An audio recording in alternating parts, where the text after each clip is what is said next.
sais pas si c'est clair pour tout le monde, si ça va bien pour vous. Si c'est clair, je vais y aller avec ça.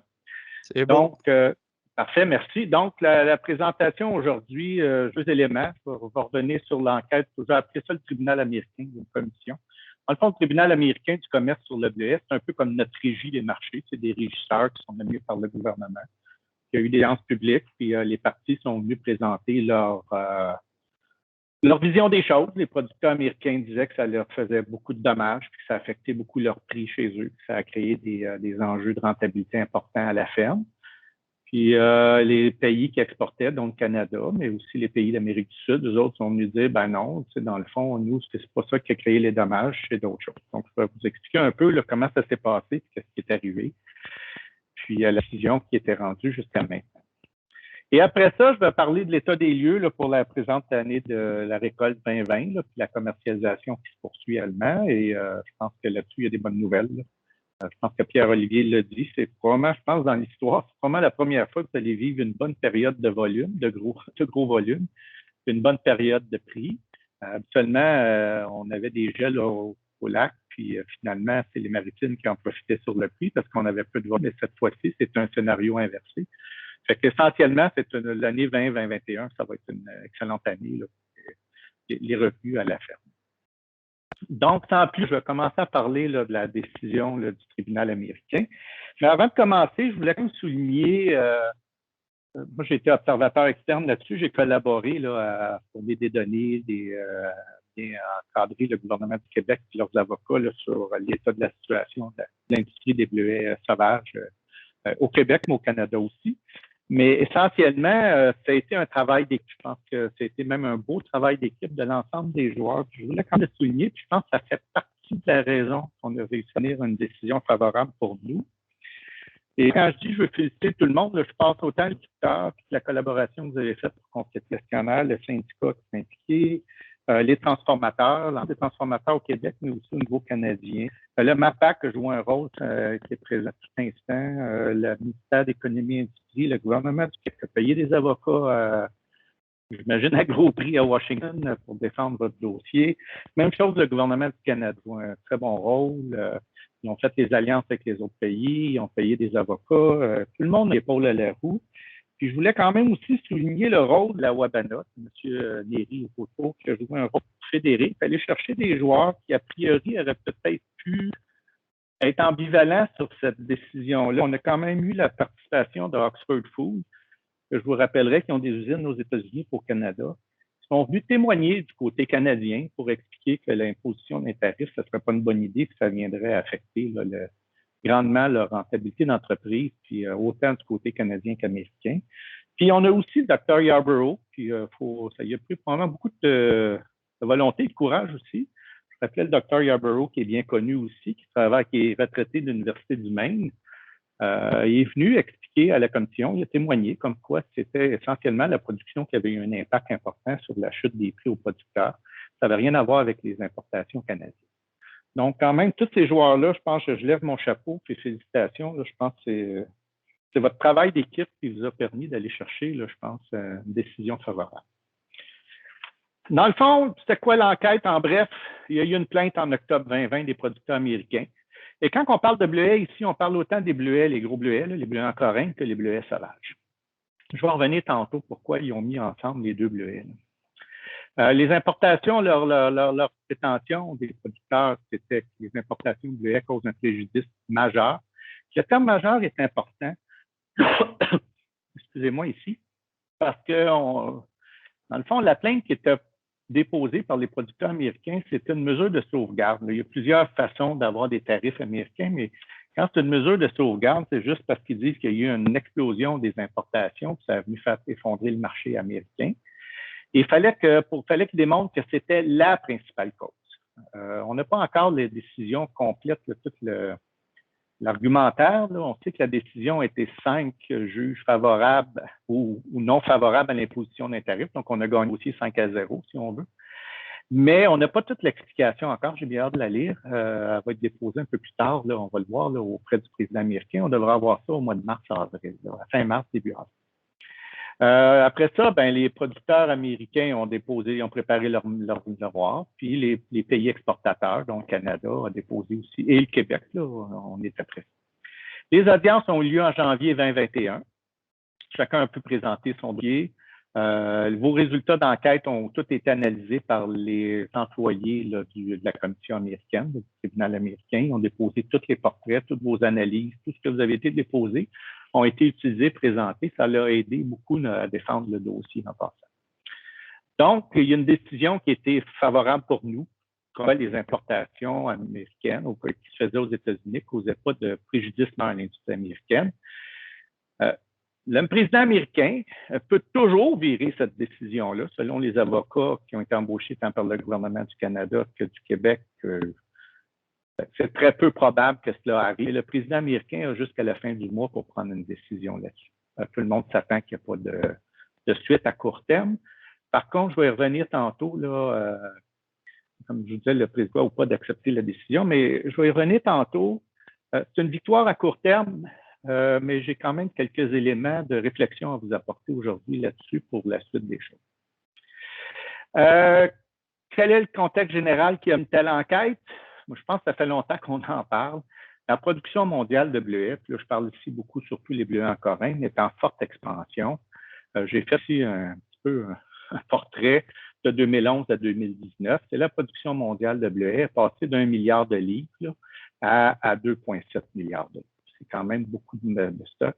Le gros de la production, comme vous le savez, ça ne vient pas des bleuets sauvages. Le gros de l'augmentation, on est passé un petit peu en bas d'1 milliard de livres pour les bleuets en Corinthe. Ou cultivés, là, on utilise un ou l'autre, à 2,4 milliards.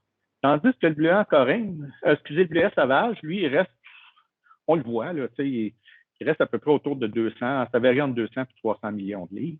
Essentiellement, pourquoi? Parce que ça a été démonté en preuve. Là, les superficies ont changé. Là, ils restent assez stables. On a eu des légères augmentations de superficie en bleuet sauvage au Canada et même une légère baisse aux États-Unis, surtout dans l'État du Maine.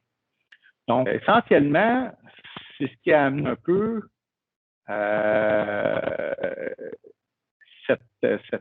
le texte général, c'est le développement de la production des bleuets en Corinthe, surtout dans les États des pays d'Amérique du Sud. Là, on parle ici du Chili, l'Argentine, le Pérou. J'ai inclus le Mexique, là, même si ce n'est pas en Amérique du Sud comme tel. Là, mais essentiellement, j'ai mis ici l'évolution de la production. On voit que le Chili, qui est le gros joueur, s'est développé par 200 millions à 342 millions de livres. Mais regardez le Pérou, puis on va retenir cette donnée-là pour le Pérou, qui se faisait à peu près pas de bleuets en 2011. Il est rendu à 314 millions. Tu avais de dépasser le Chili en termes de producteurs. Il est déjà fait en 20 ans.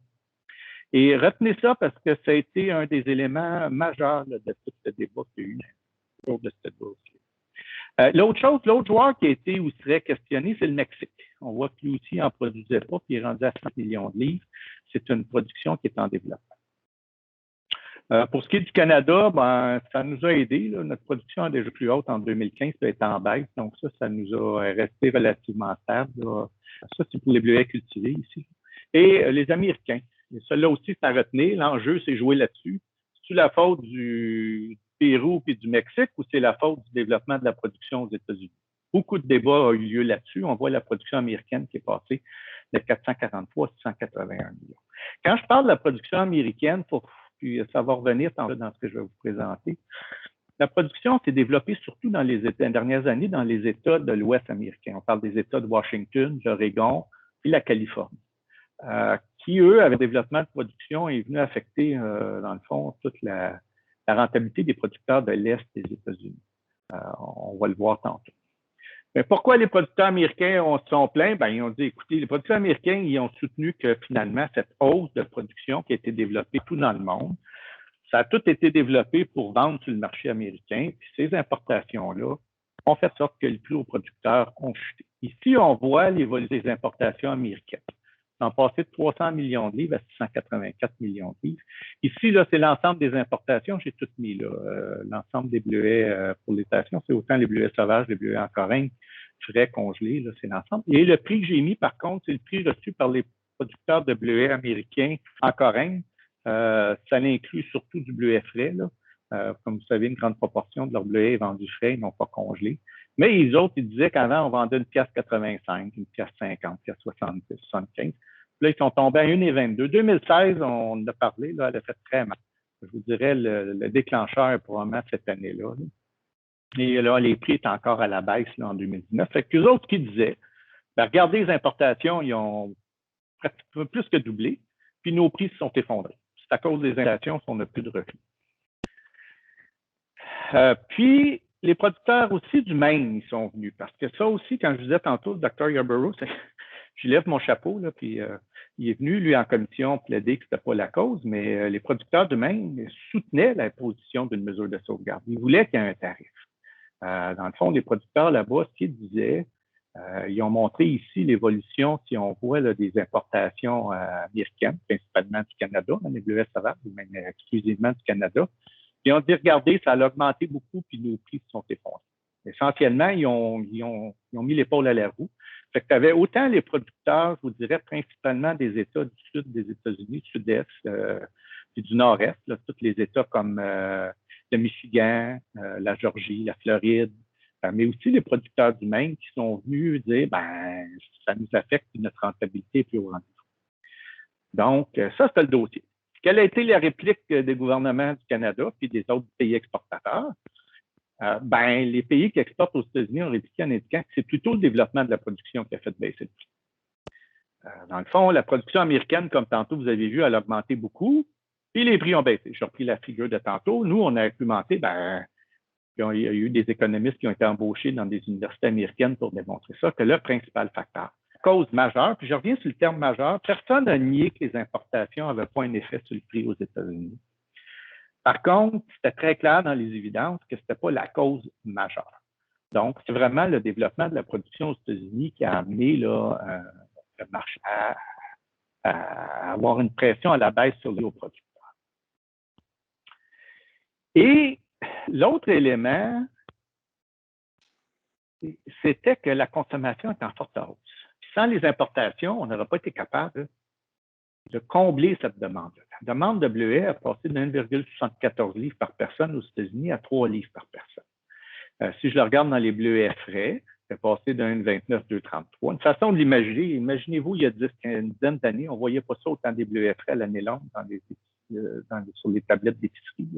Aujourd'hui, on le voit. Ça vient de partout. J'ai nommé les pays tantôt.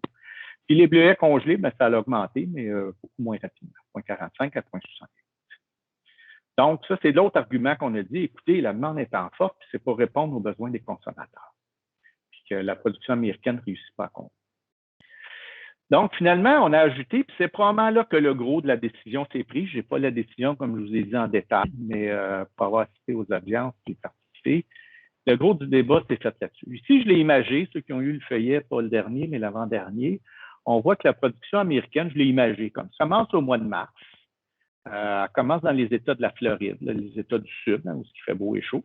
Ça s'en va vers la Georgie, ça monte. Ça s'en va dans les États centraux. Puis finalement, elle a son maximum en juin, juillet, puis elle finit en octobre. Ça, c'est vraiment le gros de la production de bleuets américaine, là, surtout les bleuets cultivés. Le gros de la production et puis la commercialisation se fait dans ces périodes. Puis les importations, c'était ça l'argumentaire qui a été développé, c'est que les importations se font aux États-Unis dans les périodes où il n'y a pas de production ou peu de production. Hein? En janvier, février, mars, c'est l'hiver. Par contre, les pays, quand je vous parlais, là, on va le voir tantôt, là, dans les pays du Sud, l'hémisphère Sud, comme au Chili, ben, leur été, c'est pendant notre hiver et vice-versa. Donc, la production rentre dans ces périodes-là. Dans le fond, on dit, on ne peut pas créer de préjudice. On importe des bleuets ou on vous exporte des bleuets, puis il n'y en a pas de production. Ça ne peut pas avoir un impact sur le prix, il n'y en a pas. Puis même chose un peu plus tard, à partir du mois d'octobre, novembre, décembre, quand l'hiver s'installe aux États-Unis, il n'y a plus de production.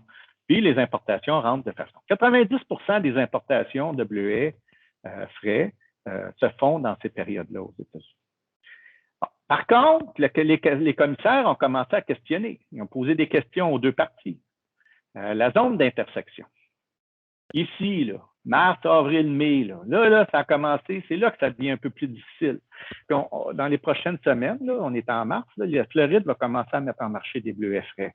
Après ça va être la Georgie. Mais eux autres qui ont argumenté, c'est qu'ils ont dit, écoutez, nous autres, avant mars, avril, on avait un prix de primeur important. On avait cherché 3 piastres. Là, depuis que les importations viennent des pays comme le Pérou, le Mexique, je vous le disais tantôt, ben, c'est venu casser nos prix, puis ça affecte le prix le reste de la saison de commercialisation parce qu'on commence plus bas. Ça, il y a eu beaucoup, beaucoup de discussions là-dessus. Je vous dirais, le risque qu'on avait d'avoir une mesure de sauvegarde, c'est joué sur ça. Puis, là, comme je vous ai dit, j'ai hâte de voir comment les commissaires américains ont analysé tout ça. Mais le gros du débat s'est passé ici, dans cette période-là. Puis, je vais vous en parler tantôt. C'est ceux qui ont suivi les élections américaines. On a retrouvé dans tous les opposants, tous les États qui ont été très sensibles lors des élections là, avec entre Trump et Biden il y a quelques mois passés. C'était la Georgie, la Floride, la Pennsylvanie, le Michigan. C'est tous des États où ça a brassé fort. Et finalement, on arrive ici, puis ils ont argumenté la même chose à l'automne, mais l'automne, ils ont accusé qui? Le Canada. Parce que les producteurs de la Colombie-Britannique, qui font peut-être 90-95% des bleuets cultivés au Canada, eux autres commercialisent leurs bleuets à partir du mois d'août jusqu'à, mettons, fin septembre, début octobre. Fait que ces deux zones-là ont été très, très, très, très sensibles. Et essentiellement, c'est là que le débat s'est fait. Et l'autre élément aussi, parce que les producteurs américains, puis au début, on a sursauté tout le monde, là, ils n'ont pas fait de différence entre les bleuets frais, les bleuets congelés, les bleuets sauvages ou les bleuets cultivés. Et on se dit, ben, nos bleuets sauvages, c'est bien différent d'un bleuet cultivé. Puis notre marché congelé, il est très différent du marché du frais. T'sais. Mais leur argumentaire s'est basé là-dessus. Ici, on voit l'évolution de la production mondiale de bleuets, tous bleuets confondus. Et ici, on voit le frais qui augmente. Et là, la crainte qu'il y avait, c'est qu'on le voit les fêtes 2016, c'est que à partir du moment, quand les bleuets, il y a trop de bleuets sur le marché, de frais, puis ils ne sont pas capables de les vendre, qu'est-ce qu'ils font? Ils l'envoient à congélation. Là, ils ont argumenté que les importations ont amené des surplus, ils n'ont pas pu en passer autant. Puis, l'autre effet qu'il y a eu, c'est surtout la grosse récolte qu'on a eue en 2015-2016, qu'on a eu des inventaires, là, vous savez, on les a traînés jusqu'à récemment. Ça a fait en sorte que le marché du transfourné s'est effondré, mais s'est effondré pas juste pour vous, les producteurs de bleuets sauvages, mais s'est effondré aussi pour les producteurs de bleuets cultivés. Fait que vous jouez beaucoup cette carte-là aussi.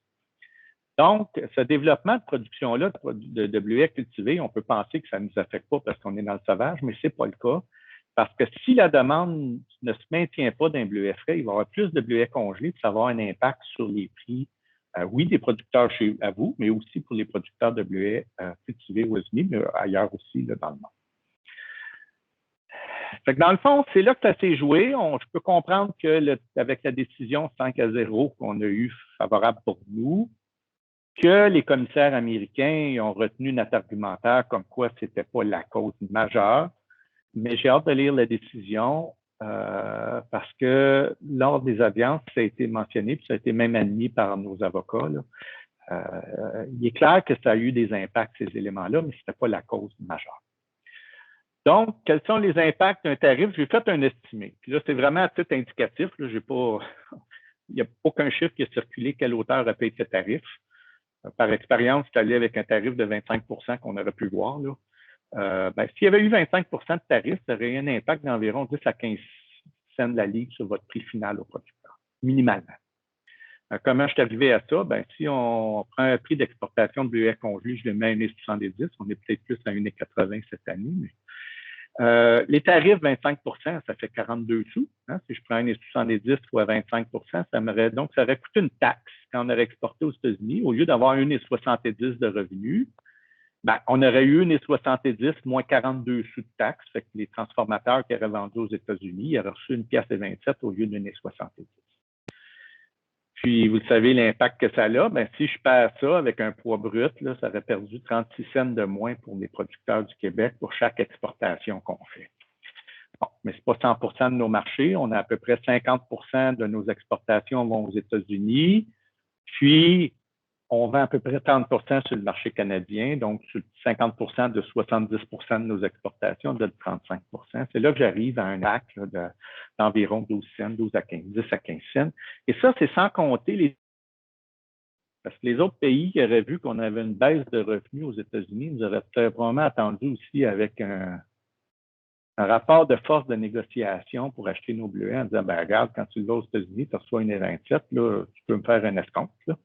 Fait que probablement que l'impact aurait été plus haut que ça. Mais je voulais quand même imager pour vous, plus côté producteur, parce que ça peut être intangible, tous ces débats-là à Washington sur les tarifs, puis ça. Mais à vie, il y a probablement un minimum 10 à 15 sous d'impact que ça aurait eu sur votre prix final, pour pas dire plus que ça, dépendamment des contextes de marché. C'est sûr qu'actuellement, on va le voir tantôt dans la dernière partie de ma présentation. Comment je pourrais dire, les marchés, il n'y en a pas de bleu Equipo, il n'y a plus d'inventaire. Mais moindrement que les marchés seraient revenus un peu plus avec l'abondance, on aurait eu des impacts faciles de 15 à 20 cents, plus les baisses de prix dues à de l'abondance. Donc, ça nous aurait fait mal. Donc, c'est quelque chose qu'il faut prendre très au sérieux. Et quelles sont les leçons? C'est pour ça que j'ai voulu rajouter aujourd'hui. Je sais que quand la décision est rendue, elle est rentrée 5-0, tout le monde est super content, il n'y a pas de danger, on a gagné. J'ai travaillé, moi, dans le secteur porcin, j'ai eu à dealer avec ça, les Américains, pendant plusieurs années sur les mesures compensatoires. Je suis pas sûr qu'ils vont lancer la serviette aussi vite que ça. Parce que les petits publics des producteurs américains ont été très virulents. J'ai mis en anglais, là, mais je vous ai traduit là, librement. C'est pas parfait, mais les producteurs américains, ils étaient amèrement. Il ne fait aucun doute que les importations vont désormais s'accélérer pour submerger notre marché intérieur cette année. Cela entraînera des difficultés encore plus grandes pour les exploitations agricoles familiales ainsi que pour les fournisseurs de services d'emballage, de congélation et des dommages aux communautés locales et aux assiettes fiscales.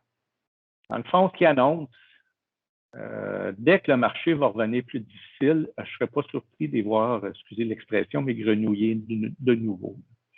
Puis peut-être qu'ils vont prendre un autre chemin qu'une mesure de sauvegarde, ils vont peut-être aller directement en représailles commerciales. Il y a d'autres façons de travailler où on pourrait être un peu plus à risque. Ça n'arrivera pas demain matin, on a quelques années devant nous, mais je pense qu'il faut faire attention de dire si c'est en arrière, ça n'arrivera plus. Il faut minimalement, je pense que je vous invite comme un secteur, comme industrie, à faire une réflexion là-dessus. Parce que si jamais ça rebaisse, comme je disais tantôt, il y a un autre enjeu qui est en trame de fond, c'est les élections américaines. Ceux qui ont suivi, ils ont appelé ça les swing states, là, où ce que Trump allait avec ses avocats, puis il a fait peur à tout le monde, puis c'était des semaines de bonheur. Mais non, mais blague à part, tous les États qui étaient visés, regardez, là, c'est la Floride, la Georgie, toutes les Carolines du Nord du Sud, la Pennsylvanie, le Michigan. Ces producteurs-là, ils étaient assis sur le banc quand on a présenté. C'était clair, là, tu le voyais en trame de fond. Dans les commissaires, il y en avait, parce que les commissaires, c'est une commission qui sont nommées, qui est bipartite, autant des républicains que des démocrates. Il y en avait un qui venait du Michigan, un qui venait de la Georgie. Fait qu'il y avait un enjeu, il y a un enjeu politique très fort.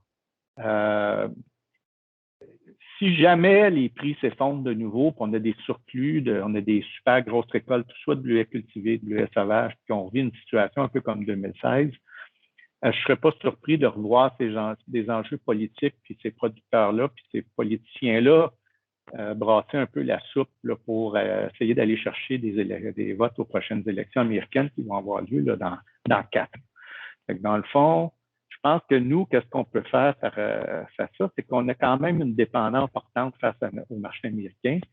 Ici, j'ai regardé l'évolution de nos exportations de bleuets sauvages du Québec. Dans le fond, on exporte pas loin de 50 de nos bleuets aux États-Unis. C'est sûr qu'il y a beaucoup du biologique dans ça, mais l'Europe est en baisse, puis l'Asie, à 5.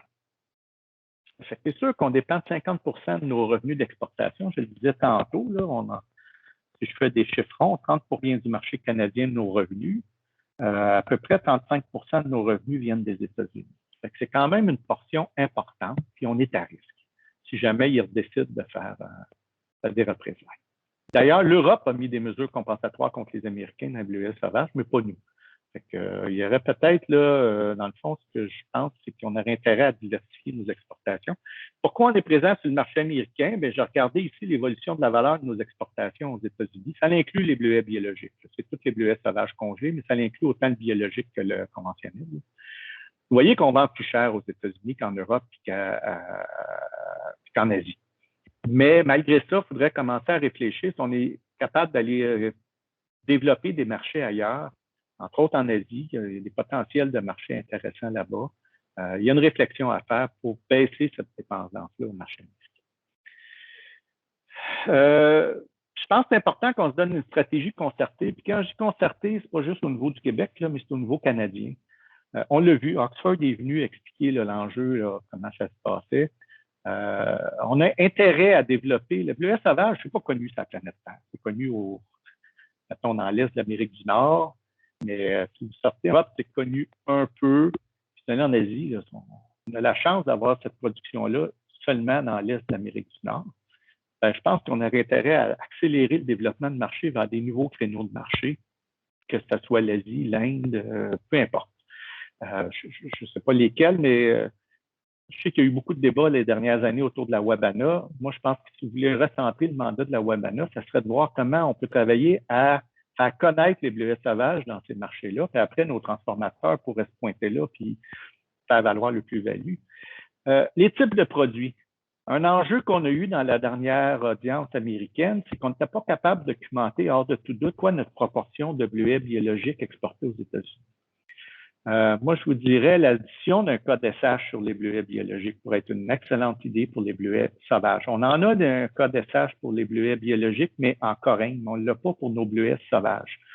Je pense que ça pourrait venir nous protéger face à des représailles américaines parce qu'ils n'en produisent pas des bleuets sauvages biologiques. Fait qu'on pourrait facilement argumenter, ajoutant cet indicateur-là, dans le futur, si jamais ils décident de revenir à la charge, mais regardez, on ne peut pas endommager leur secteur de bleuets biologiques, ils n'en produisent pas. Donc, c'est une demande particulière, il y a une attestation, une certification. Donc, ça, je pense que c'est des actions qu'il faudrait rapidement au niveau canadien se donner une stratégie pour commencer à diversifier. Je ne sais pas de virer tout nos marchés, mais tranquillement pour descendre un peu ce qu'on exporte aux États-Unis, puis mieux camper ce qu'on exporte en biologique. Comme ça, on pourrait démontrer clairement que si on a des baisses de volume aux États-Unis, puis on se contente dans le biologique, on peut payer de dommages à leur industrie. Ça nous donnerait des atouts dans notre jeu de cartes, si je peux m'exprimer ici.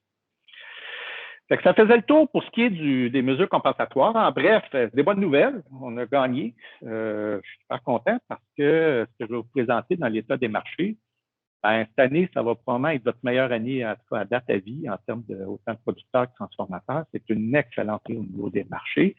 Il y avait un nombre au tableau qui était les taxes américaines. Elle n'est pas là, elle est partie, à moins que le président Biden décide autrement, mais ça serait contre toute attente. Là. Il n'y a personne qui s'attend qu'il y ait une décision inverse du président, surtout que la décision était 5-0, puis il y avait autant des républicains et des démocrates autour de la table. Donc, je ne pense pas que ça va être un enjeu politique à court terme. L'état des marchés, essentiellement, je pense que Pierre-Olivier vous l'a mentionné tantôt. J'ai mis ici l'évolution de la production nord-américaine. C'est le Maine, Nouvelle-Écosse, l'île du Prince-Édouard, Nouveau-Brunswick, Québec. Donc, on voit essentiellement que 2016, la production élevée, vous avez connu les dommages que ça a eu là, sur vos prix aux producteurs. C'était l'effondrement, mais ça suivait quand même là, 2014, 2015, 2016. On a eu 3 années, là, ça a été très difficile. Ça a amené des surplus sur le marché, ça a fait effondrer les prix. Et là, la production tombe, puis en 2020, on a une très petite production. Puis comme je disais en introduction, c'est la première fois que le Québec a une super belle production, mais que le reste des autres provinces a une mauvaise production. Je pense que Pierre-Olivier l'a bien démontré dans sa présentation tantôt. Et la production québécoise, on le voit, c'est notre deuxième plus grosse après celle de 2016, là, qui est à 122 millions.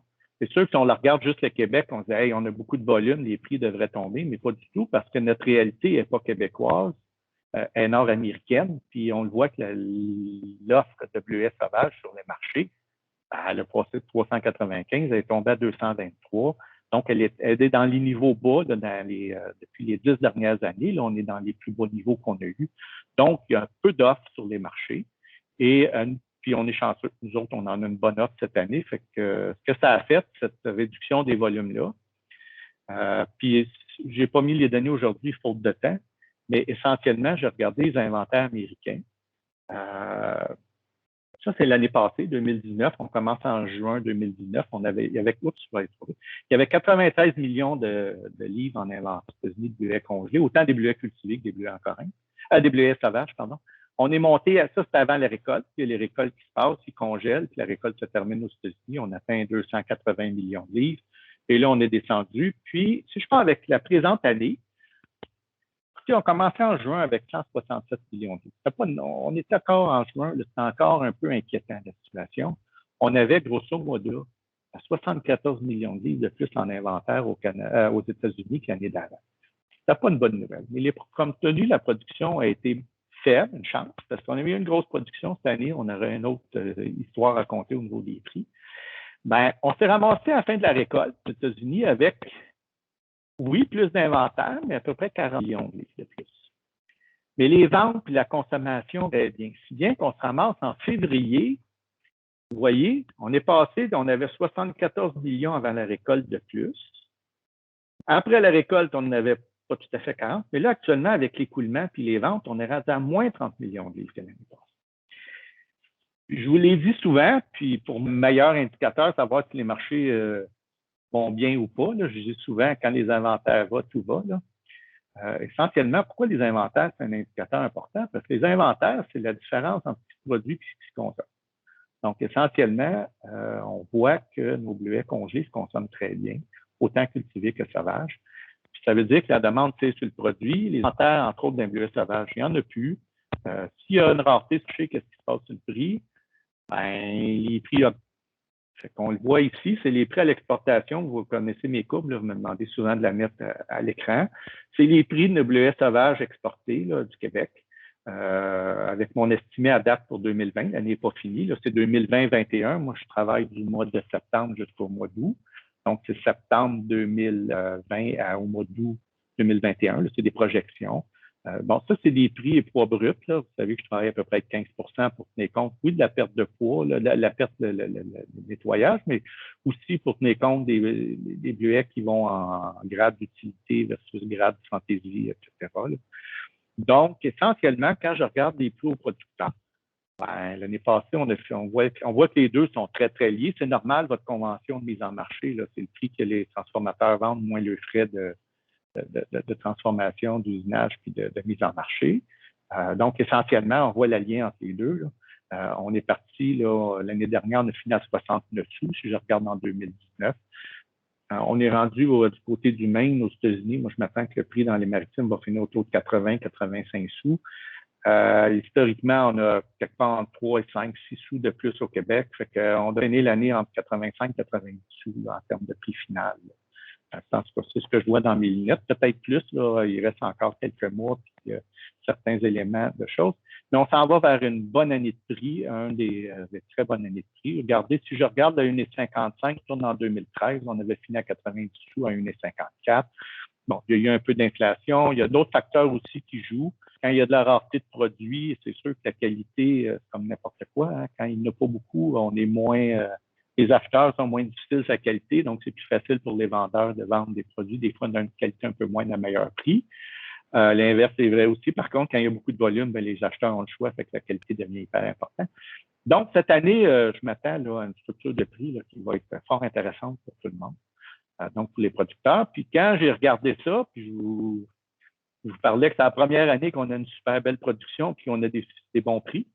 Ben, en termes de revenus total à la ferme, je prévois qu'on va finir au-dessus de 80 millions de dollars de revenus à la ferme, ce qu'on n'a jamais atteint là, en termes de pour tous l'ensemble du Québec. On l'a vu tantôt là, sur le 97 millions de livres, on a à peu près 87 millions au Saguenay-Lac-Saint-Jean. Faites-le rapidement, mettez-le à 85-90 sous. Les années passées, on jouait dans des revenus à la ferme qui ont oscillé au maximum à 57 millions de dollars en 2011, qui a baissé à 27 millions en 2017, dans l'année difficile de 30 sous la livre. Là. Et là, on serait à 82 millions, au-dessus de 80 millions de dollars de revenus global à la ferme. Là, ce que j'ai marqué, la production. Donc, mettez-le 97 millions fois, moi, je l'ai mis à 85 sous. Et si je le mets à 90 sous, c'est encore plus haut. Je vais être à 85-86. Donc, belle saison, bonne nouvelle. On n'aura pas de tarif. Comme aujourd'hui, je suis au lac, à Montréal, il fait une magnifique journée. Je pense que votre condition de mise en marché 2021, c'est une excellente année de mise en marché. Je suis bien content pour vous. Je sais que ça a été très difficile les années 2015, 2016, 2017 pour tout le monde. On a repris un peu notre souffle en 2018, 2019. Je vous dirais cette année, là, c'est une bonne année pour tout le monde, qui est la bienvenue, je pense qu'après les pertes que vous avez connues dans les dernières années, ça va vous donner un peu d'oxygène. Je vous dirais, le seul ombre que je vois au tableau pour les prochaines saisons, les prochaines années, c'est, je disais récemment que ça se peut qu'on ait une remontée du dollar canadien, ça va être à suivre. Mais sinon, là, je pense qu'on s'enligne avec des inventaires qui sont très faibles, qui est à peu près, donc, à moins qu'on ait une récolte record partout, autant dans le cultivé que le sauvage, même la prochaine année, ça ligne quand même une bonne année. Là, ça devrait être une bonne année de prix aussi. Donc, c'est des bonnes nouvelles pour l'industrie. En gros, ça fait, mais je vous remercie, c'était le tour d'horizon que je voulais faire avec vous aujourd'hui. Je vous ai présenté deux graphiques ici là, qui démontrent très bien là, le portrait de notre secteur apicole. Donc, le graphique de gauche, c'est vraiment le nombre d'apiculteurs que nous avons dans la province. Donc, on voit là, que depuis 2005, c'est en constante croissance. Le nombre d'apiculteurs, l'apiculture est très populaire.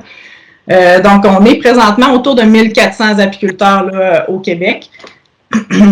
Pour un total d'environ, je dirais, 55-60 000 ruches. Dans les dernières années, on joue beaucoup dans les 55-60 000 ruches là, dans toute la province. Il y a un petit peu plus de variation au niveau du nombre de colonies qu'il y a dans la province, mais généralement, on est passé d'un 30 000 aux alentours de 2007 vers un 55-60 000 là, dans les dernières années. Diapo suivante, s'il vous plaît.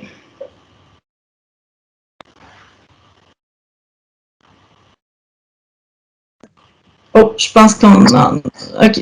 Donc, ici, ce que je voulais vous montrer, c'est vraiment la répartition des entreprises. C'est super intéressant de constater, dans le fond, si vous voyez la bande de gauche, la très, très grande majorité de nos 1400 apiculteurs du Québec possèdent moins de 10 colonies. Donc, c'est des tout petits apiculteurs amateurs.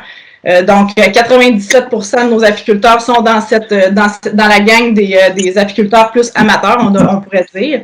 Si vous regardez la petite bande à droite complètement, donc nos apiculteurs qui possèdent 200 colonies et plus, on peut les qualifier d'apiculteurs plus commerciaux. C'est des apiculteurs qui peuvent en vivre là, de l'apiculture. Puis ce 3% d'entreprises-là possèdent au-dessus de 42 000 colonies, donc possèdent 75% de toutes les ruches du Québec. Donc, la clientèle commerciale, elle est toute petite. On a à peu près, là, on a moins de 50 entreprises apicoles là, qui possèdent plus de 200 colonies, mais ceux-là possèdent pratiquement tout le cheptel apicole du Québec. Diapo suivant.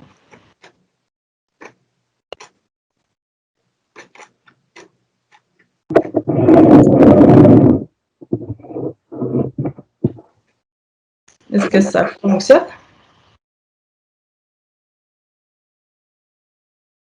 Je l'ai changé. Voilà. Est-ce que c'est correct? Non? OK, parfait, super. Donc, ici, les apiculteurs, quand ils s'enregistrent, on leur demande de nous déclarer tous les sites de production de miel, les sites de pollinisation commerciale, les sites d'hivernement, par MRC, par région administrative. Puis, je voulais vous montrer un fait intéressant. Bon, de un, la Montérégie là, est vraiment en position numéro 1 pour tous les sites, là, production, pollinisation et hivernement. C'est vraiment en Montérégie qu'on a le plus d'apiculteurs, le plus de ruches aussi. Mais ce qui est intéressant d'observer dans la colonne du milieu, les sites de pollinisation commerciale, le Saguenay-Lac-Saint-Jean arrive en deuxième position là, avec pratiquement 100 sites qui sont déclarés là, annuellement. On peut changer. Ça fait le tour des statistiques là, pour le secteur apicole. Je trouvais ça intéressant de vous en présenter quelques-unes. Cette diapo-là, je la montre à chaque fois que je présente en apiculture. C'est pour vous démontrer à quel point les ruches bougent entre les provinces. Ici, dans le fond, je mets toujours un bilan du nombre de ruches qui se sont déplacées au courant de l'année entre les provinces. Donc, ce qu'on peut voir, là, de un, il y a beaucoup de flèches. C'est le premier constat qu'on peut faire. Le deuxième constat qu'on peut faire, c'est que les mouvements sont vraiment entre les provinces de l'Ouest et entre les provinces de l'Est. Très peu d'échanges entre l'Est et l'Ouest du Canada.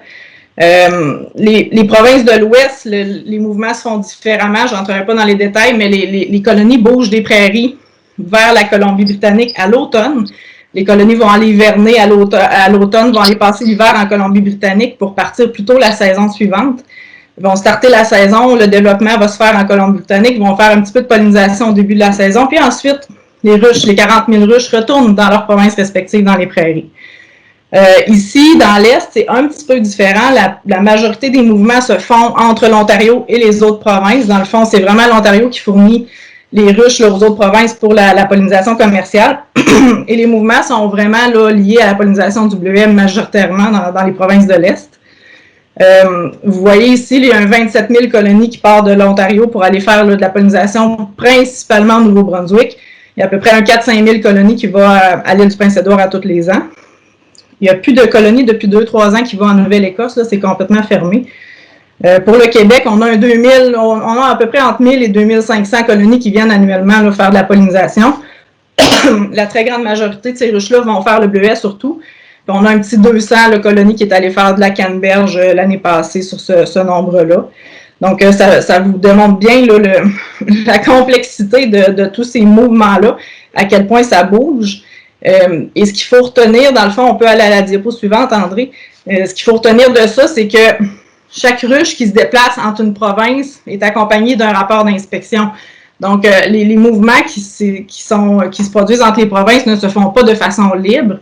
C'est régi par des normes sanitaires. Chaque province a des exigences sanitaires. Toutes les provinces ont des protocoles d'introduction. C'est en fonction de leur propre statut sanitaire. Dans le fond, ces normes-là sont ajustées annuellement en fonction des événements sanitaires qui se produisent. Mais imaginez la complexité de ça, là, mais chacune des ruches est accompagnée d'un rapport d'inspection puis doit avoir un permis avant d'entrer dans une province différente. Donc, c'est super important d'être conscient que si vous voulez faire venir des ruches d'une autre province, ça ne se fait pas de façon libre. Il faut passer par mon bureau. Le processus, je vais vous l'expliquer un petit peu plus en détail, là. Mais tout ça, c'est pour des raisons sanitaires, là, parce qu'on n'a pas les mêmes statuts sanitaires en termes de pathogènes entre les provinces au Canada. C'est certain que le PCR, le petit coléoptère de la ruche, c'est un des principaux pathogènes là, qui est ciblé par ces normes-là. Donc, les normes, je vous ai mis le lien pour les trouver sur la page apicole du MAPAC. Là. Les normes sont là, mais je vais en revenir un petit peu plus en détail là, plus loin dans la présentation. Donc, on peut aller à la diapo suivante. Ces normes-là sont bonnes pour la pollinisation, c'est sûr, mais sont aussi valables là, pour les transactions de vente-achat. Quand un apiculteur veut acheter des colonies dans une autre province, il doit passer là, par des inspections avant. Donc, ça m'amène à vous parler un petit peu du petit coléoptère de la ruche. Je ne rentrerai pas dans le détail, là, on pourrait passer 4 heures là-dessus, puis c'est quand même un insecte là, assez complexe, avec un cycle assez complexe. Mais ce que je voulais quand même vous informer, parce que c'est bon de savoir c'est quoi la bébite, puis c'est pourquoi on s'en préoccupe tant. Le PCR, c'est un insecte qui arrive d'Afrique, qui est originaire d'Afrique, donc un climat assez chaud, là, on s'entend, qui a été introduit aux États-Unis, ça fait quand même plus de 25 ans, là, en 1996. Pour le Canada, de notre côté, on a des incursions là, sporadiques depuis 2002. Ça fait quand même un petit bout qu'on a à dealer avec des incursions de cet insecte-là qui nous arrive là, souvent des États-Unis. C'est un ravageur qui est opportuniste. Là. Il va s'installer dans les ruches. Il préfère vivre à l'intérieur des ruches. Puis il est capable, là, quand il y a un niveau d'infestation suffisant dans une colonie, il va carrément causer l'abandon de la ruche. Là. Les abeilles s'en vont de la ruche. La ruche est trop fortement contaminée. Ils ne veulent plus rester là. Donc, on a une perte de colonie carrément là, à cause de la présence de cet insecte-là. Et les larves ont la capacité d'endommager assez sévèrement les réserves de miel. Donc, en plus de perdre nos abeilles qui quittent le nid, on a un miel qui est plus récupérable parce qu'il a été endommagé par les larves.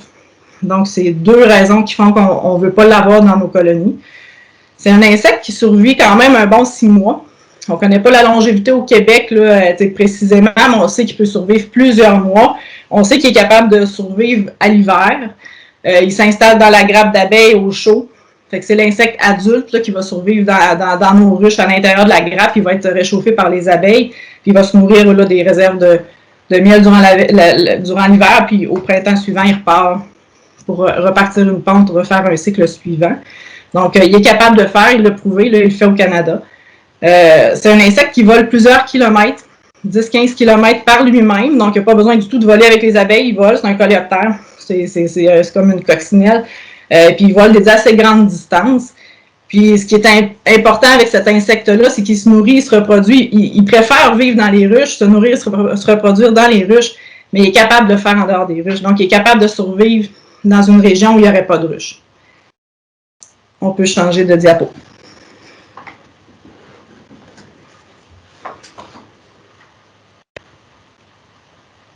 Puis vous voyez les photos, c'est un insecte, les larves du PCR ressemble beaucoup à des asticots, là, les petits vers là, de mouches, des petits vers blancs.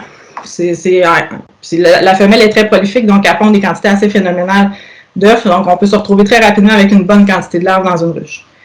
Donc, elle va pondre là, dans les ruches. Ça peut se produire soit directement dans la ruche, là, dans le rucher, mais aussi elle peut pondre dans les hausses à miel quand on les transporte vers la miellerie pour préparer l'extraction. Donc, la ruche se trouve être un super garde-manger. Le PCR a tout ce qu'il faut pour faire son cycle dans la ruche. Les larves, eux autres, ce qu'ils vont faire, c'est au départ, quand elles éclosent, elles vont se nourrir de pollen et de miel. Donc, tout est là à proximité là, pour faire leur croissance. Il y a une petite levure qui est sécrétée par la larve. C'est cette levure-là qui fait fermenter le miel. Donc, le miel devient impropre à la consommation. Là, on ne peut plus le consommer, on est obligé de le jeter. C'est là que le dommage financier peut vraiment se produire pour l'apiculteur. On peut avoir des pertes là, de récolte complète de miel. Une fois que la larve est assez grosse, elle a assez mangé, elle s'en va au sol, donc elle quitte la ruche, tombe au sol, va faire une métamorphose qui dure à peu près 1 ou 2 mois dans le sol, puis ensuite va ressortir en adulte. Et maintenant, elle va repartir un autre cycle. Donc, on a plusieurs adultes qui peuvent émerger pratiquement en même temps du sol, puis ils vont chercher des ruches à proximité pour se reproduire. Ce qui est étonnant, c'est qu'il n'y a pas de traitement là, chimique pour l'éliminer. On peut réfléchir assez facilement au fait qu'on n'est pas capable de traiter un insecte dans une ruche d'insectes. C'est très difficile d'atteindre le PCR sans nuire aux abeilles. Donc, la seule façon de contrôler ces insectes-là, c'est vraiment la régie. C'est de contrôler les populations, puis de contrôler la population pour éviter qu'elle fasse des dommages au point critique, là, dans la miellerie surtout. Puis s'assurer que les populations adultes ne deviennent pas suffisantes là, pour que les abeilles quittent la ruche. Donc, c'est vraiment, là, il n'y a pas de moyen chimique pour le traiter. Une fois qu'il est installé, qu'il est bien présent, ça passe par la régie. Puis ça demande quand même une adaptation assez importante aux apiculteurs. Là, actuellement, la régie au Québec est quand même favorable au développement du PCR. Donc, il y a beaucoup de travail d'adaptation de nos pratiques qui doit se faire. C'est un peu ce qu'on fait là, depuis quelques années, c'est qu'on se prépare à l'arrivée de cet insecte-là. Donc, c'est pas sans effort, là, ça se contrôle, mais ça demande quand même une bonne adaptation de nos pratiques là, par les apiculteurs. Donc, ça fait le tour de plus la biologie, le cycle de reproduction du PCR. Je ne vais pas que vous deveniez des spécialistes du PCR. Comme je vous disais tantôt, dans le fond, c'est un insecte que depuis 2002 là, qu'on a des incursions sporadiques au Canada. J'aurais pu vous parler de toutes les provinces, là, mais c'est trop long. Là. Dans le fond, je voulais m'acharner plus sur l'Ontario, Nouveau-Brunswick, Québec. C'est les 3 provinces actuellement, je vous dirais, dans les 3-4 dernières années, où il y a eu plus de problèmes et de mouvements là, avec de développement avec le PCR là, au Canada. La plupart des provinces ont eu des événements d'incursion de PCR, que ce soit par de l'importation ou des incursions naturelles. Il y a juste Saskatchewan, Île-du-Prince-Édouard, Nouvelle-Écosse, je dirais, qu'il n'y en a pratiquement jamais eu. Mais toutes les autres provinces ont eu à dealer avec des événements. Mais actuellement, la province chez qui le PCR est considéré installé, c'est vraiment l'Ontario. L'Ontario, dans le fond, ils ont du PCR depuis 2010. Ils ont commencé à déclarer des cas de PCR en 2010. La petite zone en bleu pâle là, sur la carte à gauche, là, complètement dans la péninsule sud-ouest, là, dans le bas de la province, c'est Essex. C'est là que ça a commencé, dans le fond, en 2010. En 2014, ça a switché vers le Niagara. Donc, les zones où vous voyez du vert, du bleu marin, j'aurais aimé pouvoir vous le pointer. Mais ces zones-là, c'est là actuellement où il y a du PCR d'installé. Il se reproduit, il est là année après année. Les ruchers sont positifs là, de façon répétitive. Ils s'installent très bien dans la portion sud-ouest de l'Ontario. La carte que vous voyez, il y a des spots jaunes. Là, ça, c'est des spots un peu plus sporadiques, je pourrais dire. C'est des quelques cas qui sont déclarés là, par saison. Rien de bien catastrophique.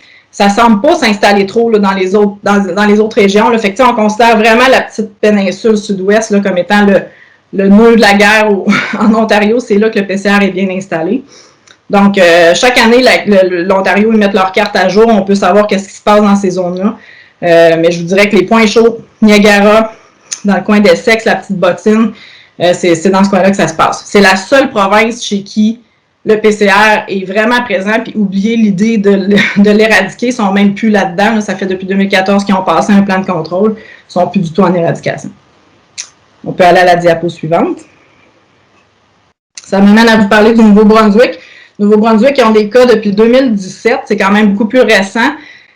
Puis tous les cas au Nouveau-Brunswick sont associés à la pollinisation commerciale du bleuet. Donc, on a des apiculteurs ontariens qui, à chaque année, traversent du PCR au Nouveau-Brunswick. Ah oui, ça, c'est des petites flèches, c'était pour vous montrer les cas en 2020. C'est juste pour dire que la situation progresse en Ontario, mais elle ne semble pas non plus là, devenir catastrophique dans certains secteurs. Donc, Nouveau-Brunswick, comme je vous disais, c'est pas une province chez qui on considère que c'est installé. Par contre, ce n'est pas nécessairement contrôlé, puis c'est répétitif. Là, année après année, les apiculteurs ontariens amènent des ruches positives au Nouveau-Brunswick, contaminent des apiculteurs du Nouveau-Brunswick qui, eux, le contrôlent durant la saison, vont le contrôler durant l'hiver. Mais étant donné qu'ils se font recontaminer la saison suivante en allant faire du bleuet et en côtoyant les apiculteurs ontariens, ben, il y a quand même un niveau de contamination répétitif là, au Nouveau-Brunswick depuis 2017. À tous les ans, ils nous ont déclaré 2, 3, 4 cas d'infestation par le PCR. Mais c'est rien d'aussi installé qu'on peut voir en Ontario pour l'instant. Donc, on peut changer de diapo. Ça m'amène à vous parler du Québec. Le Québec, c'est une des provinces qui a l'historique le plus long là, par rapport au PCR. Ça fait depuis 2008 qu'on a des incursions pratiquement tous les ans. Là, il y a quelques années où on n'en a pas eu. Mais on parle de 1 à 6 ruchers là, qui sont trouvés positifs là, depuis 2008 au Québec. Nous, notre zone vraiment rouge là, au Québec, dans le sens que la plupart des incursions se font le long, j'ai mis un carré bleu, là, un rectangle bleu. Dans le bas, c'est la frontière américaine. Là, on est en Montérégie-Ouest, une zone un petit peu plus chaude, on est plus dans le sud de la province, sud-ouest de la province. Montérégie-Ouest, on a des apiculteurs américains qui viennent à chaque année le long de notre frontière avec des ruches infestées positives. Le PCR vole 10 km par lui-même, donc tous les ans, on a des petites incursions là, sporadiques de quelques adultes qui viennent s'incruster là, dans notre province. On est toujours arrivé à les contrôler, ces incursions-là, étant donné que c'est souvent chez des très petits apiculteurs amateurs qui ont quelques ruches dans leur cours. Donc, méthode de contrôle assez rapide mise en place quand c'est déclaré. Puis, chacun de ces cas-là sont contrôlés à tous les ans. On fait des suivis les années suivantes, puis on n'en retrouve pas. Mais c'est tout le temps dans cette région-là. 2018, ça a commencé à changer un petit peu. On a un apiculteur commercial d'assez grande taille qui s'est fait contaminer en allant faire la pollinisation du bleuet au Nouveau-Brunswick. Quand il est revenu avec 6 ou 7 adultes dans ses ruches. On l'a suivi sur 2 ans, donc c'est pour ça, le 2018-2019, on a des cas déclarés dans le Bas-Saint-Laurent. C'est la première fois qu'on sortait de la Montérégie-Ouest, qu'on avait des cas à l'extérieur de cette zone-là. Par contre, ben, on l'a su très, très rapidement, on l'a suivi très intensément pendant 2 ans, 2 saisons. On est arrivé à contrôler la situation, puis ça s'est quand même super bien géré dans le Bas-Saint-Laurent. Actuellement, les sites sont redevenus négatifs. Donc, ça, c'est notre historique depuis 2008. Si on va à la diapo suivante, on va voir 2020. Il est arrivé un événement en 2020 qui a quand même changé drastiquement la situation du Québec par rapport au PCR. On a une introduction massive. Un fournisseur apicole qui a fait venir là, des centaines de ruchettes en provenance de l'Ontario de façon illégale, sans autorisation d'introduction, sans rapport d'inspection. Donc, les colonies n'ont pas été inspectées avant d'arriver au Québec. On a été informé de la situation la journée de la distribution de ce lot-là. On est débarqué, le lot avait pratiquement déjà été tout distribué à des centaines d'acheteurs partout au Québec. Donc là, vous comprenez qu'on n'est plus du tout dans le même scénario de gérer un apiculteur avec quelques ruches. On est dans un scénario où on doit gérer des centaines d'acheteurs qui ont acheté un très petit nombre de ruches chaque et qu'ils ont déjà installées dans leur rucher. Donc, on l'a su très rapidement. Ça a permis de mettre en place des mesures très, très rapidement. Tous les acheteurs ont été rejoints, un par un. On a fourni des pièges à tout le monde pour attraper les adultes le plus rapidement possible. Il y a un suivi là, individuellement qui a été fait. C'est sûr qu'on n'a pas inspecté individuellement chacune des ruchettes qui a été achetée. Là. On parle de plusieurs centaines d'acheteurs. Là. Par contre, dès la suspicion ou dès une déclaration de quelque chose, s'il attrapait quelque chose dans les pièges, on se rendait sur place et on allait voir ce qui se passait. Donc, très, très gros suivi. On a passé l'été là-dessus, là, carrément. Au final, ce qu'on a comme bilan 2020, 27 ruchers positifs par rapport à nos 2-3 cas habituels qu'on voit à chaque année. Si ça n'avait pas été de ce lot-là, on aurait eu nos 2 cas en zone frontalière normalement. Là, on a toujours un 2-3 cas en Montérégie-Ouest. On en a eu en 2020 encore. Mais là, on a quand même un 25 cas là, qui sont associés à l'introduction de ce lot contaminé-là qui a été distribué sans permis. Par contre, le fait que ça a été agi très rapidement, qu'il y a eu des actions qui ont été prises là, très, très rapidement et beaucoup de recommandations qui ont été faites à ces apiculteurs-là, ce sont tous des tout petits apiculteurs qui ont moins de 10 ruches. Il y en a quelques-uns qui ont une vingtaine de ruches. On en a un qui a près de 80 ruches. Mais c'est quand même des tout petits apiculteurs. Il n'y a aucun apiculteur commercial qui a été affecté jusqu'à maintenant. Il n'y a aucun apiculteur dans ceux-là qui font de la pollinisation commerciale. Ils sont tous des apiculteurs stationnaires là, qui font du miel dans leur rucher là, tout l'été. Donc, les suivis vont se continuer, c'est sûr. Là, mais actuellement, on a 7 régions administratives dans lesquelles il y a eu des cas déclarés et 18 MRC différentes par rapport à notre région administrative là, de la Montérégie-Ouest habituelle. Donc, tout ça a eu des impacts, c'est sûr. Le statut du Québec est quand même menacé. Par contre, il y a on est quand même capable de dire qu'il y a des choses qui ont été faites très rapidement. C'est pas toutes les ruchettes du lot qui étaient infestées, c'est une partie de ce lot-là qui provenait d'un fournisseur différent. Donc, il ne faut pas penser que toutes les ruchettes étaient infestées, c'est pas le cas. C'était des toutes petites ruchettes aussi, donc avec un faible nombre d'abeilles, pas beaucoup de cadres à l'intérieur. Donc, ça a quand même apporté des changements. Là, nous, on a dû modifier nos protocoles d'introduction pour être équitables avec les autres provinces en fonction des risques. On a ajusté nos protocoles, on a apporté des modifications là, pour être équitable. La saison prochaine est la saison, je vous dirais, qui va être déterminante par rapport au statut du Québec là, face au PCR. On a besoin d'une saison pour vraiment faire le bilan. On va voir ce qui va survivre à l'hiver. On va voir la saison prochaine dans les voisins autour des cas positifs. On va étendre notre surveillance là, PCR. On a besoin d'une saison pour savoir ce qu'il y en est et faire le bilan de tout ça. On s'attend quand même à ce que la grande majorité de ces cas-là soient contrôlés là, après une saison. Mais c'est sûr qu'on est très conscient que le statut du Québec est sur la glace en ce moment. Par contre, le fait qu'on prend des mesures et qu'on est assez intense dans les suivis fait en sorte qu'on est capable de justifier que le PCR n'est pas installé au Québec. Puis on espère quand même garder le contrôle. On ne veut pas lancer la serviette trop rapidement là, avec ce cas-là. C'est quand même grave ce qui s'est passé. C'est une incursion historique, mais il faut quand même prendre en considération que c'est des tout petits apiculteurs qui ne bougent pas, qui ont été pris en charge assez rapidement. On va faire beaucoup de travail aussi avec nos commerciaux là, pour augmenter beaucoup la vigilance. Ça a été fait depuis la saison passée, là, mais on veut que tout le monde mette des pièges, on veut que tout le monde se considère à risque. Puis on insiste beaucoup là, sur la surveillance puis nous appeler rapidement s'ils détectent quoi que ce soit. Donc, on peut aller à la diapo suivante. Je vous parlais de changement, donc au niveau des protocoles. Donc, au Québec, on a 2 protocoles pour l'introduction de ruches si vous voulez faire venir des ruches d'une autre province. On a un protocole qui concerne toutes les provinces dans lesquelles le PCR n'est pas vraiment un problème. Donc, tout ce qui n'est pas Ontario-Nouveau-Brunswick. Ce protocole-là est un petit peu plus simple. Par contre, c'est à peu près, là, grosso modo, c'est les mêmes pathogènes qui sont ciblés, c'est les mêmes exigences d'inspection, c'est le pourcentage de ruches à inspecter qui va être un peu différent. Si on fait affaire avec l'Ontario, je dirais principalement le Nouveau-Brunswick qui ne viennent pas au Québec pour faire de la pollinisation. Là. Donc, quand on veut faire venir des ruches de l'Ontario, il y a un protocole pour les régions jugées à risque. Il y a 2 critères importants, je vous dirais, à retenir de ce protocole-là. C'est que, de un, les entreprises doivent être négatives pour venir au Québec. Là. Pour l'instant, on n'accepte pas les entreprises positives. Ils doivent être négatifs avant de venir. C'est pas parce qu'on a eu des cas sporadiques un peu dans la province qu'on va ouvrir la porte là, en 2021 pour les laisser rentrer avec des PCR. On n'en veut pas plus à gérer. Donc, l'entreprise doit être négative. Puis, il y a 2 régions qui sont bloquées d'emblée. Les ruches, pour venir au Québec, ne doivent pas provenir du Niagara et d'Haldimand, qui est un petit comté à côté du Niagara. Donc, 2 zones qu'on considère là, avec des pollinisateurs commerciaux là, qui pourraient présenter un risque, étant donné que les populations sont mieux établies dans ces régions-là. Les changements qu'on a apportés sont là. Dans le fond, l'année passée, on avait facilement 6 régions qui étaient bloquées. Donc, dès que du PCR était détecté en Ontario, on bloquait la région, on ne pouvait plus s'approvisionner de cette région-là. Avec ce qui s'est passé, on a dû adapter en fonction des risques. Donc, les comtés qui présentent un risque similaire au nôtre, avec un niveau d'infestation similaire au nôtre, ont été autorisés à revenir au Québec. Par contre, ils ne doivent quand même pas avoir de PCR dans leur ruche là, pour venir ici. Mais il y a beaucoup moins de comtés qui sont bloqués pour la prochaine saison.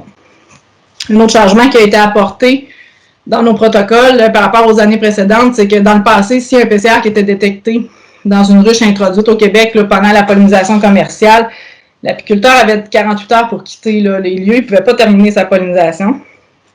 Avec ce qui s'est passé, on a dû apporter des changements à ce critère-là et on l'a tout simplement enlevé. Donc, ça, excusez, advenant le fait qu'on trouverait un PCR dans une ruche ontarienne pendant qu'il est ici, voyons, excusez, on va faire un suivi de cet apiculteur-là, mais il va quand même être autorisé à terminer sa pollinisation. On ne l'obligera pas à quitter le Québec là, en dedans de 48 heures comme on l'aurait fait dans le passé. Donc, c'est les deux changements majeurs qui ont été apportés au protocole cette année à cause de ce qui s'est passé. La prochaine saison va nous déterminer là, ce qu'on va apporter comme changement pour les prochaines saisons. Les protocoles sont révisés annuellement. C'est des changements qu'on va apporter à tous les ans en fonction de ce qui se passe là, dans les autres provinces. Donc, c'est certain que les suivis qu'on va faire en 2021 vont apporter les modifications là, pour la saison 2022. Ici, je vous ai fait une diapo. C'est vraiment un résumé de ce qu'un apiculteur de l'Ontario a à faire pour venir au Québec. Ça paraît toujours bien impressionnant là, sur les papiers, là, mais grosso modo, de un, je suis là dans le processus de A à Z. J'accompagne les apiculteurs, je réponds à leurs questions. C'est même arrivé que je remplisse la paperasse avec eux au téléphone. Je suis vraiment là pour les aider, là, pour rendre le processus le plus simple possible. Il faut juste qu'ils s'assurent, de un, qu'il est négatif, qu'il n'y a pas de PCR dans son entreprise à sa connaissance. Il faut qu'il demande une inspection en Ontario. Il faut qu'il déclare les sites là, des ruchers qui vont nous approvisionner. Une semaine avant l'inspection, ils vont installer des petits pièges. C'est vraiment une lingette. C'est comme un Scott Towel que vous mettez, qui met sur le dessus de sa ruche. Ça prend à peu près 1 seconde à installer dans une ruche, là, 1 minute. C'est très rapide à installer. Ça coûte 10 cents la feuille. On installe une petite feuille, un petit piège à PCR dans les ruches 1 semaine avant l'inspection. Puis il y a 2 papiers à nous remplir, l'annexe 1 et l'annexe 2. La partie qui vous concerne, vous les producteurs de bleuets, c'est la liste des destinataires là, au Québec. Donc, il y a besoin de vos coordonnées pour se remplir ce papier-là. Il m'envoie ça. Le gouvernement ontarien m'envoie les rapports d'inspection, m'envoie l'annexe 3 complété. Une fois que j'ai tout ça en main, j'analyse les rapports d'inspection, puis j'émets l'autorisation d'introduction. C'est un processus qui, en tout et partout, quand je reçois les documents, 24-48 heures après, les autorisations sont émises. J'en fais même la fin de semaine quand c'est nécessaire. Là, on essaie d'être très disponible dans la période de pollinisation parce que je vous dirais que souvent, les inspections se font 2-3 jours avant de partir. C'est très, très serré. Là, on est vraiment sur un blitz. Là, donc, on fait en sorte que le processus se passe bien. Puis, honnêtement, on travaille quand même très fort là, durant cette période-là pour que vous puissiez avoir vos ruches dans les temps, puis que tout le monde ait ses papiers. Là. Donc, quand on lit le protocole, il fait 20 pages. Il est bien impressionnant. Mais quand je prends la peine de le décortiquer avec l'apiculteur, la partie qui concerne l'apiculteur n'est pas très longue. La partie qui est inspection, c'est pas eux qui ont à gérer ça, c'est le gouvernement de l'Ontario, puis ils connaissent nos normes.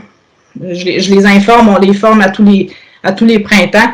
Donc, la partie du niveau d'inspection, c'est pas du tout l'apiculteur qui s'en charge, c'est l'inspection en Ontario. Puis eux, ils sont au courant, là, à tous les printemps, on les informe de nos critères d'inspection. Donc, ce qu'il faut retenir, c'est appelez-moi, écrivez-moi, je vais vous mettre en contact avec les bonnes personnes. On va faire les démarches nécessaires, puis j'accompagne l'apiculteur de A à Z là-dedans. J'essaie d'être vraiment disponible pour aider tout le monde dans ce processus-là pour que ce ne soit pas trop compliqué. Donc, ça fait le tour de ce que je voulais vous présenter aujourd'hui. Donc, on y va. Donc, la première présentation, en fait, là, on ne voulait pas trop vous déstabiliser. On va y aller avec le petit bilan de saison qui est presque traditionnel.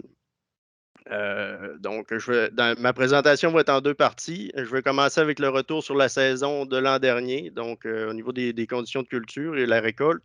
Et puis ensuite de ça, dans la deuxième partie, dans la partie actualité, j'ai pensé vous présenter 3 programmes d'investissement qui sont actuellement disponibles pour les producteurs de bleuets, qui sont très intéressants là, pour réaliser des projets, des fois que vous avez peut-être en tête depuis un petit bout. Là, donc, il y a des belles opportunités là. Je pensais que c'était important de vous en parler. Donc, au niveau de la présentation, bon, ça c'est le plan de la présentation. Retour sur la dernière saison, on va parler de la récolte 2020 au Québec, Maritime et Maine. Ensuite de ça, on va aller au niveau des programmes. Au niveau des conditions météo, ben, l'an passé, l'hiver a été doux pour nos petits pieds de bleuets. Une bonne couverture de neige, peu de dommages hivernaux. La température était plutôt favorable pour la pollinisation. Si on se rappelle, il y a quand même eu du temps plus frais début juin, mais il y avait quand même des belles fenêtres pour que les abeilles puissent aller polliniser. Pas trop de vent, pas trop de pluie. Donc, et puis, une fois que le temps frais a été passé, là, si on se rappelle au mois de juin dernier, il y a eu vraiment du beau temps là, avec des journées presque de canicule. Donc, la pollinisation s'est très bien faite. Bon, malheureusement, il y a eu quand même quelques épisodes de gel de fleurs, là, surtout au début du mois de juin. Je crois qu'on en a rapporté autour du 9 juin. Donc, dans certains cas, ça a causé des dommages. Dans d'autres cas, ça a causé plus de peur.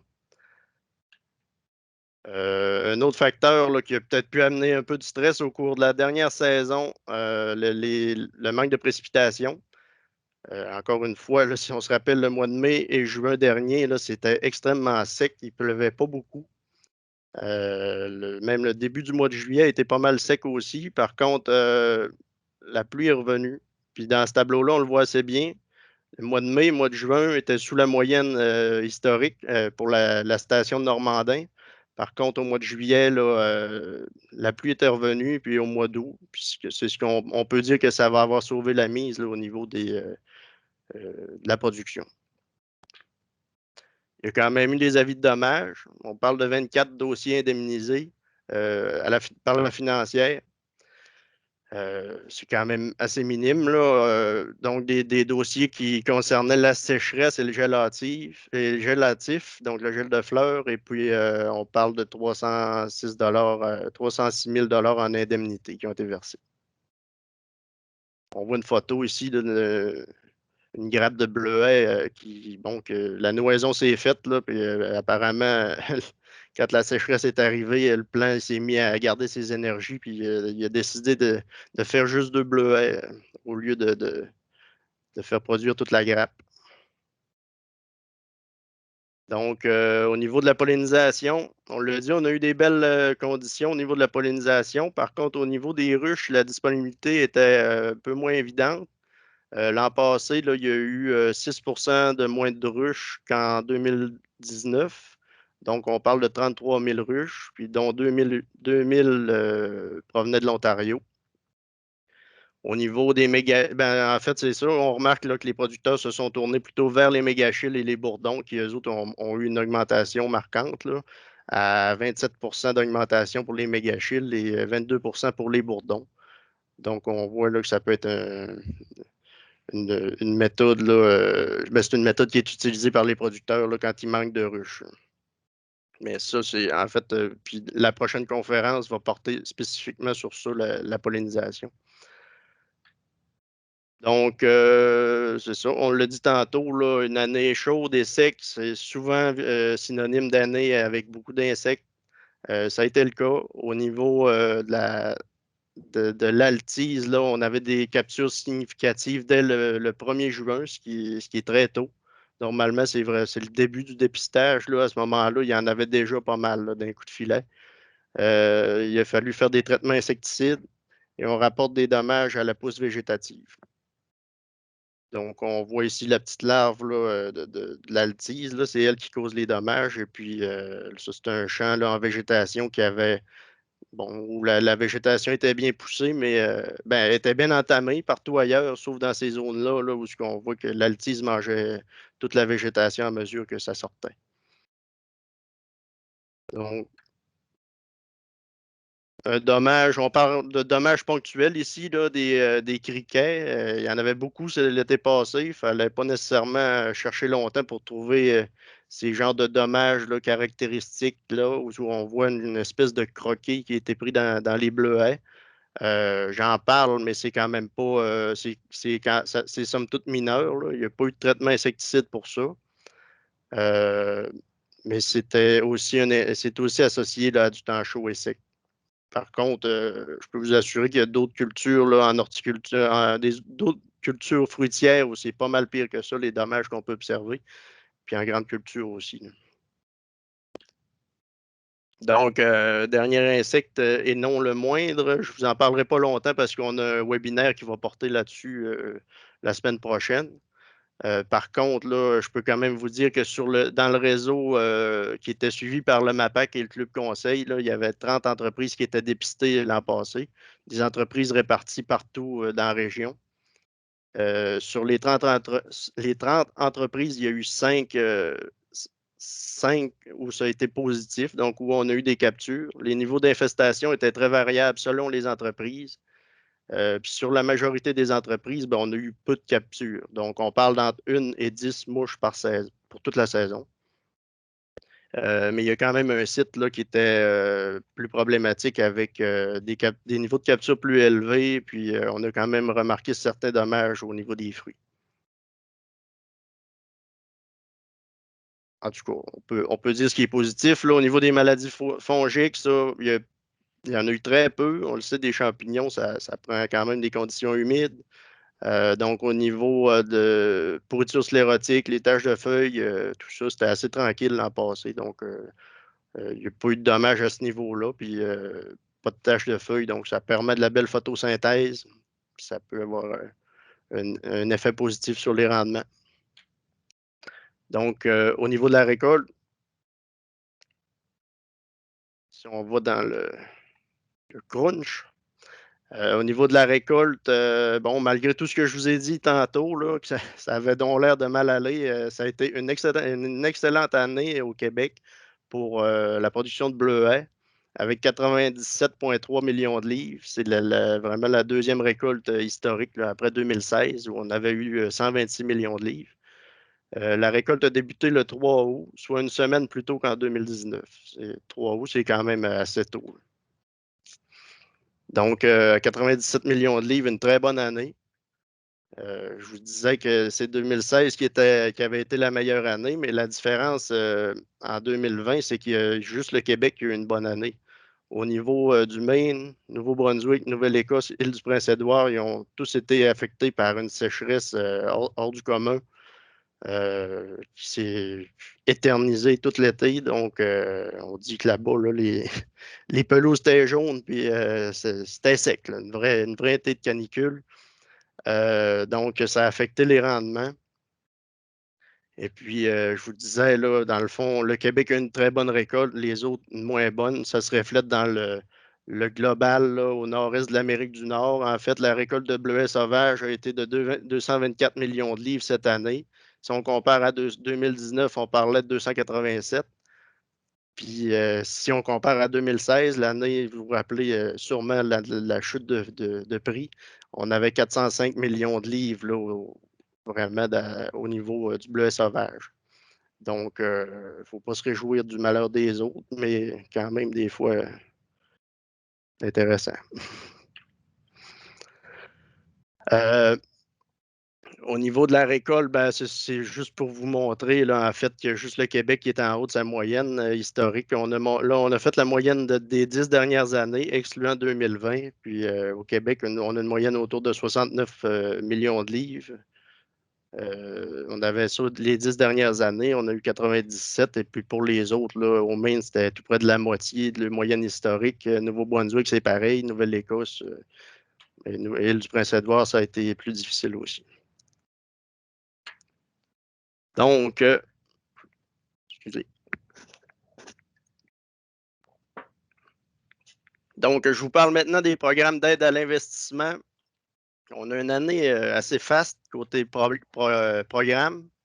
Je pense qu'il faut, je me devais de vous en parler parce qu'on a 3 programmes là, qui sont assez bien ciblés pour le bleuet, qui peuvent vous permettre là, de réaliser des projets que vous aviez à quelque part dans la tête là, depuis un petit bout, puis d'améliorer la rentabilité de votre entreprise, des fois peut-être diversifier, prendre de l'expansion. Tout ça, en fait, là, améliorer l'entreprise en général. Puis peut-être qu'avec les taux d'intérêt qui sont très bas, puis en tout cas, ça peut donner des idées à certains. Donc, le premier programme que je veux vous présenter, c'est le programme Relève Entrepreneuriat et Entreprises de petite taille. Donc, le nom le dit, là, c'est un programme qui s'adresse à la relève et aux entreprises de petite taille. Puis, par ça, on parle de revenus de moins de 50 000 par année. Donc, c'est un programme qui est en vigueur jusqu'au 30 novembre. Les projets admissibles, c'est assez large. Du moment qu'ils s'inscrivent dans un plan d'affaires, que vous démontrez une certaine rentabilité, ça pourrait être admissible. Donc, ça peut. Puis, bien sûr, il faut que ça permette l'amélioration de la rentabilité puis de la productivité de l'entreprise. Donc, c'est assez large, en fait, là, comme programme, comme projet qui peuvent être appliqués là. L'aide financière est à 40 des dépenses admissibles jusqu'à un maximum de 20 000 par demandeur ou, ce qui est intéressant, 50 des dépenses admissibles jusqu'à 25 000 par demandeur dans les territoires ciblés. Puis, on a une bonne nouvelle, Saguenay-Lac-Saint-Jean est un territoire ciblé. Donc, on a droit au maximum, là, 50 25 000 maximum. Bon, ça prend des projets d'au minimum 10 000 là, parce qu'il n'y a pas d'aide financière de moins de 5 000 qui est octroyée. Donc, dans le volet relève, là, qui est la relève? Ben, c'est des jeunes qui sont âgés de 45 ans et moins. C'est un peu différent de l'ancien critère, en fait. Là, on accepte 45 ans et moins, avoir suivi une formation reconnue, avoir un minimum d'1 an d'expérience dans le milieu agricole, avoir un projet de démarrage ou de transfert d'une entreprise agricole ou posséder et exploiter une entreprise agricole depuis moins de 5 ans. Et puis, ce qui est intéressant, c'est que dans une entreprise où il y aurait une relève qui est actionnaire, ils peuvent appliquer sur le programme. Pas besoin que ce soit l'ensemble des actionnaires qui soient des relèves. Donc, au niveau du volet 2, le volet entreprise de petite taille, c'est des entreprises qui ont des revenus agricoles bruts de moins de 50 000 bon, les dépenses admissibles sont listées là. C'est celles qui sont nécessaires à la réalisation du projet. Donc, on parle d'un horaire professionnel, des frais liés à conception, production, acquisition de matériel, d'équipement propre, à l'exception d'équipements autotractés, les fameux tracteurs, c'est pratiquement jamais admissible. Des frais liés à la construction, à l'aménagement, à l'adaptation de bâtiments, puis des frais liés à l'acquisition de plants, considérés comme des immobilisations. Là, on parle de vignes puis de pommiers, mais bien sûr aussi du développement de nouvelles parcelles en bleutière, ça serait admissible. Des frais liés à l'amélioration foncière, à l'exception du drainage et du chaulage des terres, parce que ça, il y a déjà un programme qui s'en occupe. Deuxième programme que je voulais vous présenter, il est connu de plusieurs, mais pas de tous. Je sais que c'est ça. En fait, on a eu beaucoup de demandes là-dedans, mais il y a encore des gens là, qui nous appellent et qui n'étaient pas au courant de ça. Donc, je pense que c'est important. Le programme est en vigueur jusqu'au 15 octobre 2021, donc jusqu'à cet automne. On sait que l'été, remplir des formulaires de demande d'aide, c'est pas super, là. Fait que c'est peut-être le temps des fois des gens là, de commencer à y penser si vous voulez déposer dans la productivité végétale. Les projets admissibles, c'est des projets qui permettent d'augmenter la productivité des entreprises par la productivité des entreprises et des travaux agricoles par l'amélioration de l'efficacité de la main-d'œuvre. Donc, c'est vraiment un projet, c'est un programme qui est spécifiquement pour améliorer la productivité de la main-d'œuvre. Donc, on a reçu beaucoup de projets de cueilleuses qui étaient de plus grande dimension, plus performantes, des faucheuses, des pulvérisateurs, des épandeurs à engrais de fumier, à engrais pour le fumier de poulet en bio, des épandeurs à copeaux. Mais encore, là, si vous avez d'autres idées, n'hésitez pas. Là, vous pouvez nous les soumettre, puis on va voir si ça peut être accepté. Au niveau de l'apiculture, c'est les dépenses là, qui vont aider à réduire la mortalité des abeilles et puis améliorer l'efficacité des travaux. Donc, l'aide financière, c'est un montant qui est calculé en fonction des retombées sur l'efficacité de la main-d'œuvre qui peut atteindre un maximum de 50 %. Donc, ce n'est pas automatiquement 50 % du coût de la machinerie que vous allez recevoir. Il faut vraiment démontrer que ça vous fait sauver du temps au niveau de la main-d'œuvre. Puis c'est à partir de ça que l'aide financière est calculée. Mais la majorité des projets qu'on reçoit là, vont chercher 50 % ou tout près là, de ça. Donc, une bonification pour le bio de 10 pour la relève et pour les CUMA, les coopératives d'utilisation de machinerie agricole. Et puis là, le minimum d'aide financière est à 3 000 $. Donc, c'est ça. Au niveau de la clientèle admissible, on parle des entreprises agricoles spécialisées en production végétale qui ont des revenus agricoles bruts, des revenus composés d'au moins 50 de revenus agricoles bruts. Ça, c'est par exemple des forestiers là, qui ont aussi une bleuetière sur la même compagnie. Des fois, s'ils font plus de sous avec la forêt, là, ils pourraient être non admissibles. Aussi, il faut que 50 des revenus proviennent de production végétale. Ça, par exemple, une entreprise laitière qui détient une bleuetière sous le même nom d'entreprise n'aurait pas droit là, si les revenus de lait sont supérieurs à ceux des revenus de bleuets. Pour les entreprises agricoles, ben, c'est ceux qui ont plus de 35 ruches et les CUMA. Donc, les dépenses admissibles, là, j'en ai parlé un peu tantôt, là, mais faut qu'il y ait des retombées sur l'efficacité de la main-d'œuvre. Il faut que ce soit majoritaire. On sait qu'il y a d'autres bonnes raisons d'acheter des nouveaux équipements, mais le programme est vraiment fait pour la main-d'œuvre. Donc, des gains en termes de réduction d'utilisation de carburant, d'engrais, de pesticides, ainsi que les coûts de fonctionnement de l'équipement sont considérés, mais en second lieu. Puis, les équipements se qualifient selon les retombées sur l'entreprise. Excusez-moi.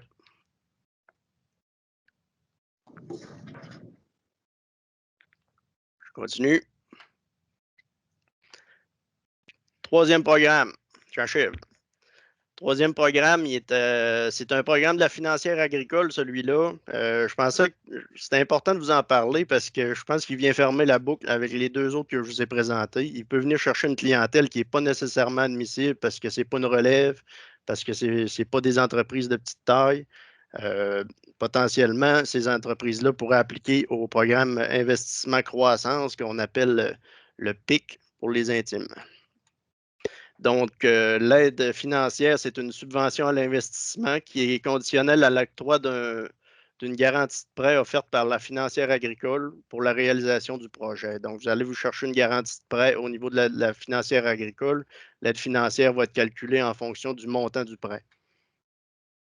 Les projets admissibles, on parle de construction, rénovation, amélioration de bâtiments, achat d'équipements et de machinerie de production.